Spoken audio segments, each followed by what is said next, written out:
going on, friends and comrades? This is Jeremiah, aka the Urban Legend, and once again you are here for my show, the EDM Weekly!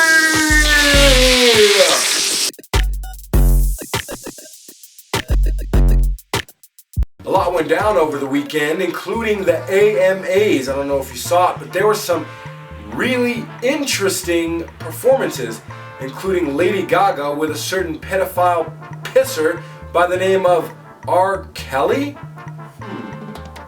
Well, with that, it's time for my new segment, What the F***? Sales for Lady Gaga's new album, Art Pop, are down 80% from the opening week sales of her last album, Born This Way. On top of that, her record label, Interscope, spent $25 million on the marketing alone and have had to lay off 50 employees as a result of the album's poor sales. Well, how do you spark album sales and show the world you're not a flop? Well, this of course! Dress up on live TV like Marilyn Monroe and have the guy who's paid off a bunch of children from filing suit against his pedophile inclinations and is known to be a urine connoisseur, Mr. R. Kelly. I want to piss on you. I'll piss on you. I'll pee on you. Set your body. To crouch above you and sing about how he wants to enslave your body? What the f***, Gaga?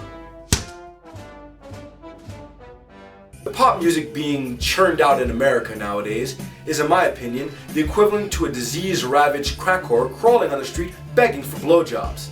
Not very good. But there are some bands out there who are truly carrying the torch for American pop music that's actually good.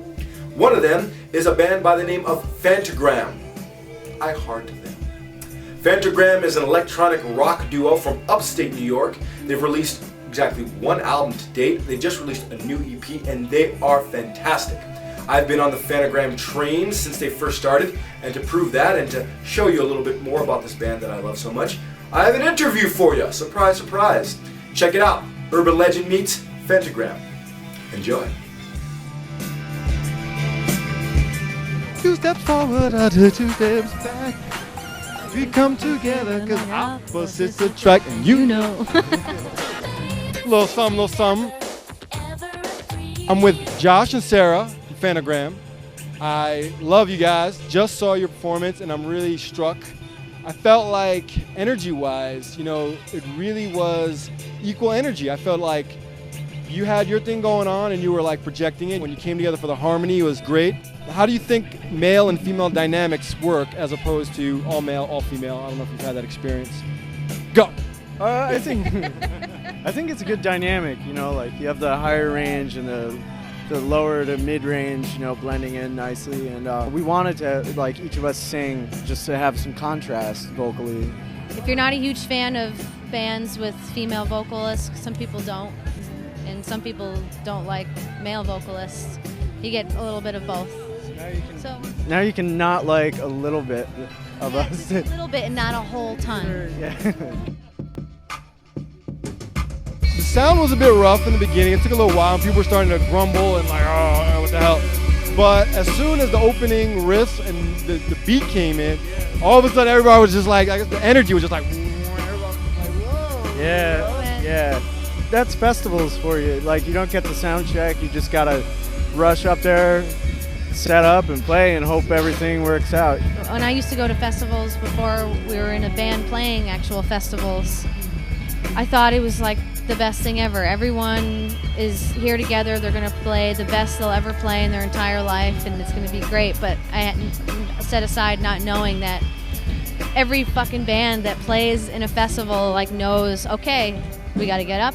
We have 5 minutes to do everything and hopefully be able to play a really good show. But I mean, nobody can really see that from the audience. But it's hectic.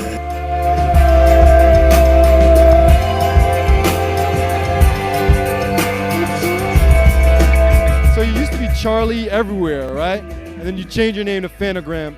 What caused that change, and was it painful? Like, Charlie Everywhere was the name that we had when we first started as a band, and it was sort of a half-baked name and like an inside joke for the two of us.